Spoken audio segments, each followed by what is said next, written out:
Cik cik cik cik. Oke guys, welcome back to Ginosis alias Cakra Diva dalam pembahasan alur cerita Perfect World One Misi G episode ke-154. Gimana? Udah buka puasanya? Udah semangat lagi kan ya? Nah, seperti biasa kita review dulu alur cerita di episode sebelumnya di mana si Hao telah berkumpul dengan dua saudara pungutnya, yaitu si Batu Surgawi si Batian dan si Kaisar Kupu-Kupu Emas Huang Di. Baru setelah bertemu dengan saudara pungutnya, si Hao mendengar kabar tentang kehancuran kerajaan api di negara dosa, sehingga si Hao pun bergegas pergi ke negara dosa itu dan mencari ayang gemuknya alias Huling di sana. Nah, namun bukannya bertemu dengan Huling malah si Hao diganggu dengan kemunculan naga Tao yang ternyata merupakan bentuk jadi-jadian si Bambang dari klan Surgawi. Nah, di episode kali ini si Hao akan bertemu begitu banyak jenius muda dari aliran-aliran besar yang memandang remeh makhluk dunia bawah, termasuk si Marni dari Lembah Pedang yang akan menjadi sumber informasi bagi si Hao untuk menemukan ayang gemuknya. Gimana? Kalian masih ingat kan kenapa disebut ayang gemuk? Kalau nggak ngerti, tulis di kolom komentar yang banyak.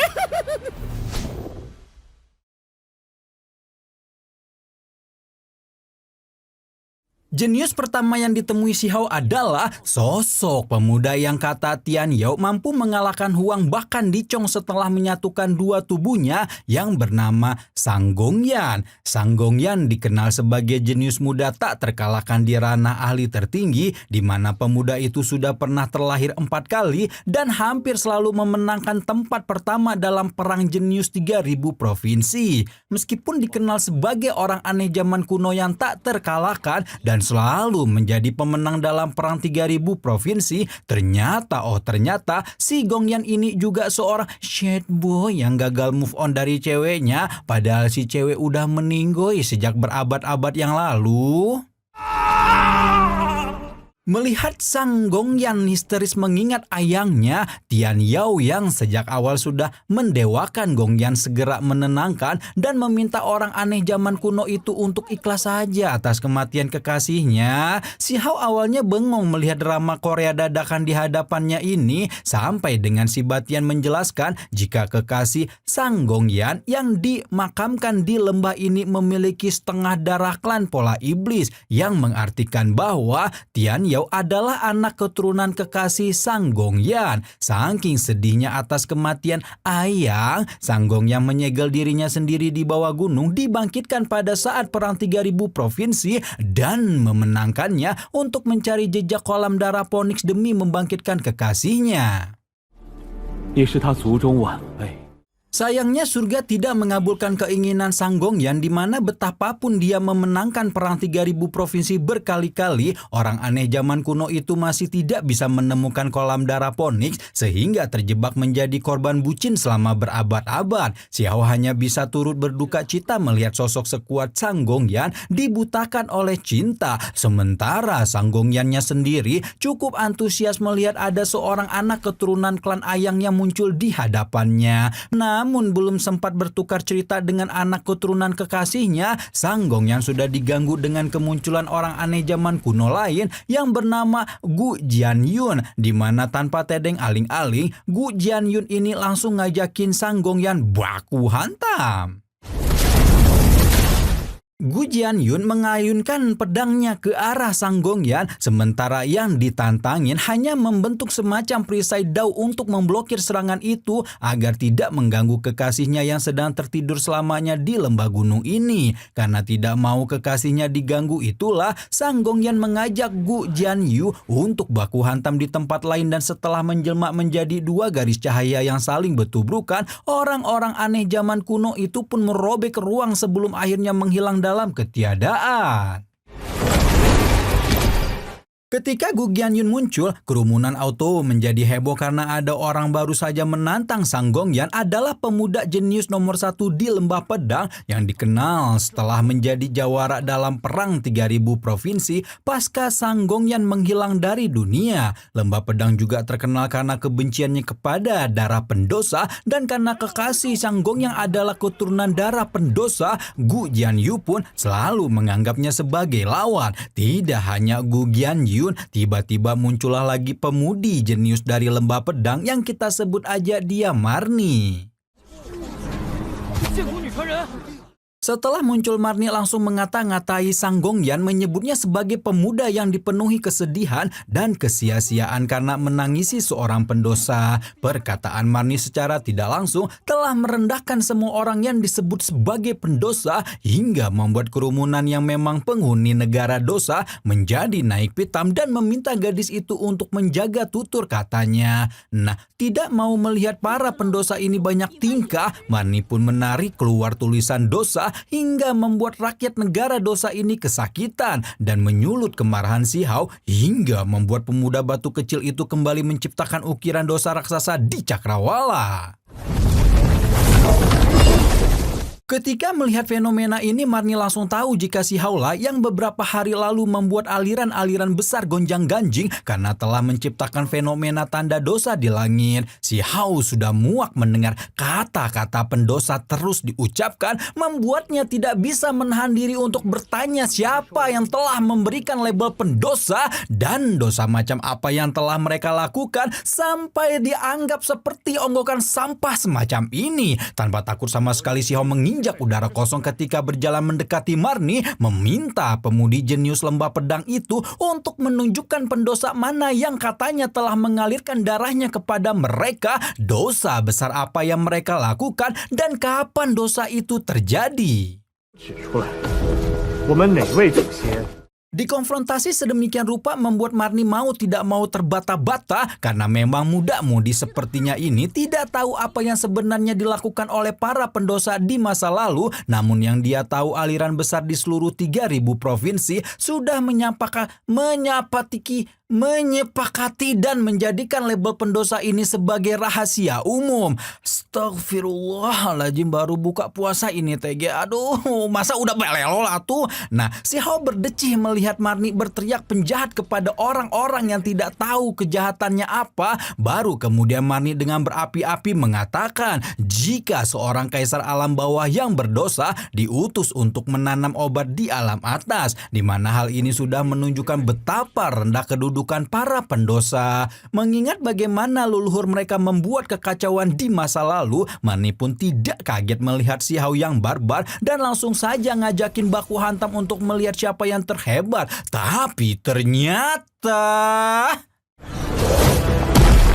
Ternyata tanpa diduga-duga si jenius mudi lembah pedang yang begitu sombong itu dibuat nyungsruk hanya dengan satu serangan. Si Hao mengundang sorak-sorai para penonton yang sudah menunggu ajab menimpa orang sombong seperti Marni. Tapi bukannya berkaca dari sifat sombongnya, keanjingan Marni ini semakin menjadi-jadi ketika terus merendahkan para pendosa, sehingga Si Hao yang awalnya cuma ingin ngasih sedikit pelajaran pun terpantik kemarahannya dan akhirnya menggempur jenius muda lembah pedang itu dengan kekuatan gunturnya.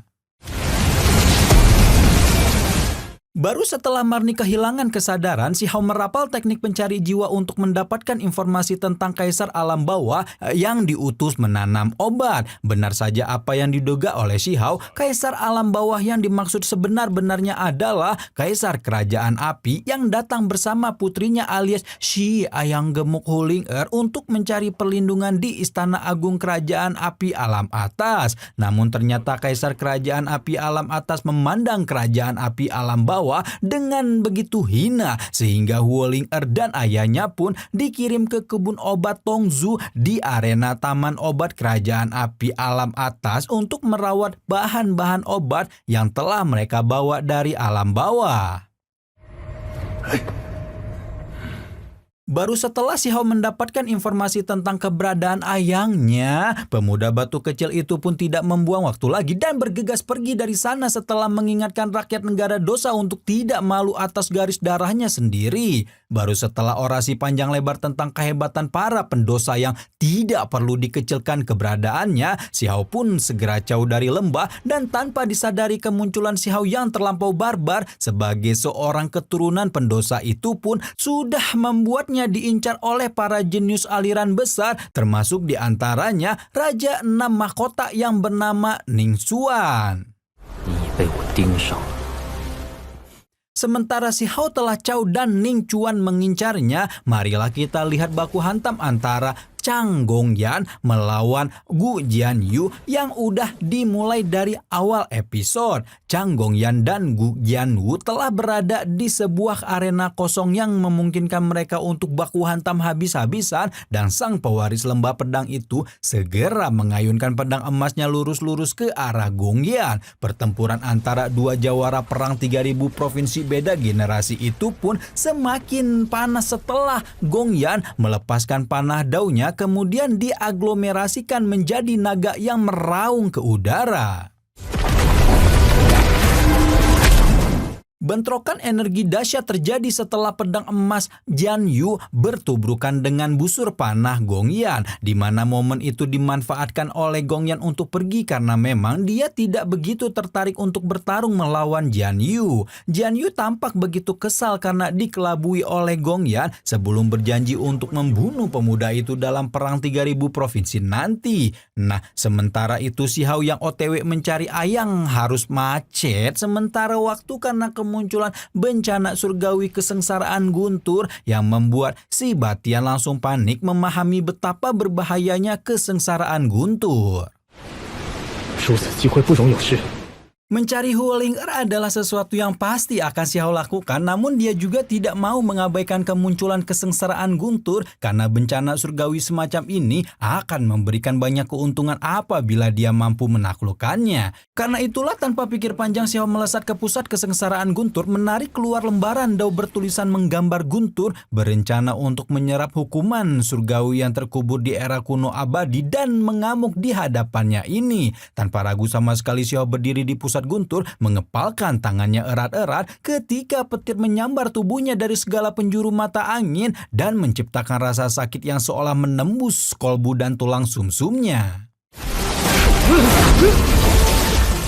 Seluruh tubuh si Hao terasa kaku saat kekuatan guntur membanjiri tubuhnya seperti air terjun sebelum perlahan mulai mereda dan menjadi stabil, karena memang si Hao telah mempelajari teknik pengumpulan petir ini sejak dia masih bocil FF di Pavilion Butian. Pemikiran ini mau tidak mau membuat si Hao teringat dengan Muyan, itu loh tetua Pavilion Butian yang mengajari si Hao teknik pengumpulan guntur, dan si Hao merasa sedih karena guru yang telah mengajarkan teknik berharga itu tidak bisa menyaksikan bagaimana si Hao mengaplikasikannya secara langsung. Masih ingat kan? Baru saja si Hao bersila dan berniat untuk meredam jiwa setelah mengumpulkan kekuatan guntur hingga tiba-tiba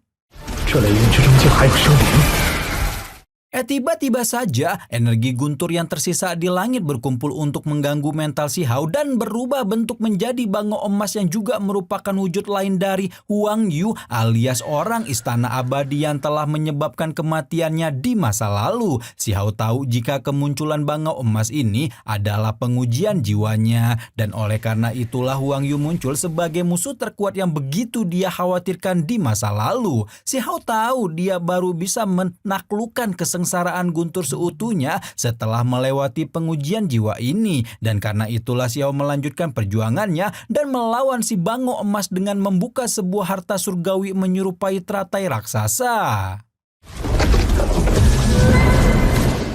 Teratai hitam legam itu perlahan terbuka sebelum kemudian menyebarkan kekuatan dao padat di atasnya menjelma menjadi api surgawi, tapi bukan api surgawinya Shoyen, sebelum akhirnya menembakkan kekuatan petir pada si bango emas yang berusaha melarikan diri. Sayangnya tembakan guntur teratai raksasa lebih cepat dibandingkan pergerakan bango emas, sehingga si bango pun tidak sempat melarikan diri dan membuatnya auto lemas letoy terbaring di atas teratai. Si Hao tahu jika bango emas itu syarat akan kekuatan guntur dan kilat, sehingga ketika melihat bango emas sedikit dilumpuhkan oleh teratai raksasanya, si Hao tidak mau menunggu lebih banyak waktu berlalu untuk menyerap energi yang terkandung dalam bango emas dan menyempurnakan kekuatan gunturnya. Dengan mengalahkan si bango emas, si Hao mampu menyerap vitalitas murni Taoisme petir dan menempa inti jiwanya sendiri untuk memperkuat diri. Artinya dengan menyerap kekuatan guntur ini, si Hao bisa membentuk inti jiwanya menyerupai sesuatu. Aduh, ini kursi Goyang-goyang lagi, Si Hao juga sadar bahwa sebenarnya dia masih memiliki ketakutan pada Huang Yu sehingga bencana guntur ini mengambil bentuk musuh terhebat dalam hatinya. Nah, berhubung si bencana guntur mengambil wujud Huang Yu sebagai musuh yang dia khawatirkan di masa lalu, maka si Hao akan mengubah inti jiwanya menyerupai wujud tulang tertinggi yang di masa lalu telah membantunya mengalahkan Huang Yu. Bak kejatuhan durian Musang King runtuh tidak hanya berhasil mengambil bentuk untuk inti jiwanya, manifestasi dari inti jiwa itu juga memberikan respon terhadap keberadaan pupil ganda dan malah menyatu dengan sangat kooperatif. Oleh karena itulah si Hao berpikir jika di masa depan seharusnya dia tidak perlu lagi mengeluarkan bentuk fisik pupil ganda dan cukup menggunakan manifestasi dari inti jiwanya untuk menggunakan kekuatan artefak surgawi tingkat tinggi tersebut. Jadi enggak perlu lagi tuh si Hao bawa-bawa biji bola mata ungu kalau mau pakai pupil ganda. Cukup dengan melihat melalui inti jiwanya saja ya, kayak mata batin cek kita maya. Si Hao tampak puas dan gembira mendapatkan kekuatan baru dari penyerapan bencana guntur dan tidak sabar ingin menguji coba manifestasi inti jiwanya itu hingga tiba-tiba 是你法则禁锢法力元神的考验。